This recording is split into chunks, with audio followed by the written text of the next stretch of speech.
Hi hello नमस्कार, मी सुष्मी आपल्या हक्काच्या चॅनलमध्ये माझ्या सर्व गोडताईंचं अगदी मनापासून स्वागत करते. आपल्याला इस्त्री करायचं म्हणलं की खूप भीती वाटते. म्हणूनच मी असा प्रोडक्ट मागवला होता की आपण बिंदासपणे इस्त्री करू शकतो. पण तो प्रोडक्ट एवढा काही खास वाटला नाही, पैसे फुकट गेल्यासारखे वाटत होते. म्हणून मी तो प्रोडक्ट रिटर्न केला. तर त्या प्रोडक्ट मधून मला अशी आयडिया आली की आपण घरच्या घरी ती वस्तू कशी बनवू शकतो जेणेकरून आपण बिंदास इस्त्री करू शकतो. तर तीच DIY मी ह्या व्हिडिओमध्ये तुम्हाला दाखवलेला आहे. तुमच्याकडे जर ती वस्तू नसेल तर मी अजून तुम्हाला 2-3 ऑप्शन दिलेले आहेत. त्यातला कोणताही ऑप्शन तुम्ही इथे वापरू शकता. आणि नक्की तो DIY कसा आहे हे जर तुम्हाला बघायचं असेल तर व्हिडिओ पूर्ण बघायला लागेल. त्यामुळे व्हिडिओ पूर्ण बघा आणि व्हिडिओ आवडल्यास नेहमीप्रमाणे लाईक, शेअर, सबस्क्राईब करायला सुद्धा विसरू नका. तर चला मग व्हिडिओला सुरुवात करूयात. सगळ्यात पहिला ऑप्शन म्हणजे ॲल्युमिनियम फॉईल. पण हा ॲल्युमिनियम फॉईल लगेच फाटण्याची शक्यता असते, त्यामुळे थोडंसं काळजीपूर्वक करायचं आहे जेणेकरून आपला ॲल्युमिनियम फॉईल फाटणार नाही. त्यानंतर दुसरं ऑप्शन आहे ते म्हणजे अशा पद्धतीचं कॉटन किंवा मलमलचं कापड. आता माझ्याकडे मलमलचं कापड नाही आहे, त्यामुळे मी तुम्हाला हे कापड दाखवलेलं आहे. तर तुम्ही कॉटनचं किंवा मलमलचं कापड वापरताना थोडंसं ओलसर करून वापरायचं आहे, म्हणजे बिंदासपणे इस्त्री करू शकता.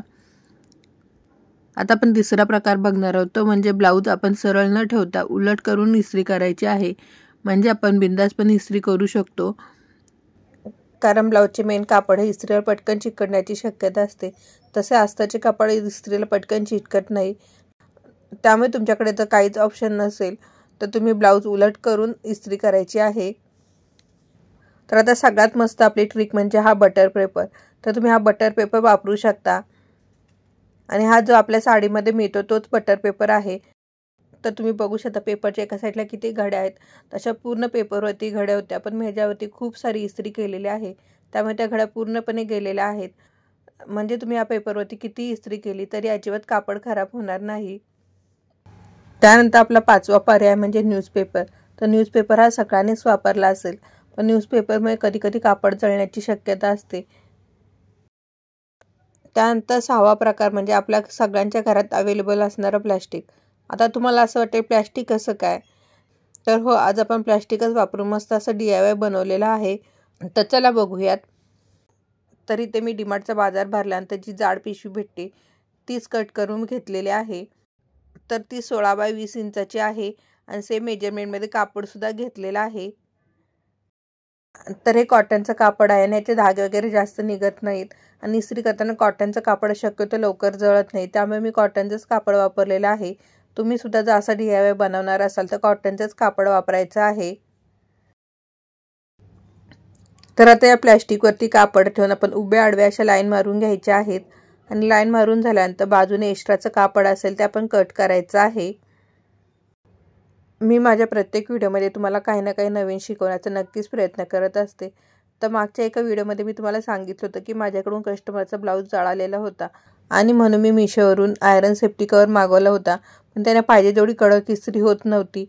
त्यामुळे मग म्हटलं की आपण अशा पद्धतीने काहीतरी DIY केला पाहिजे जेणेकरून आपण बिंदास इस्त्री करू शकतो.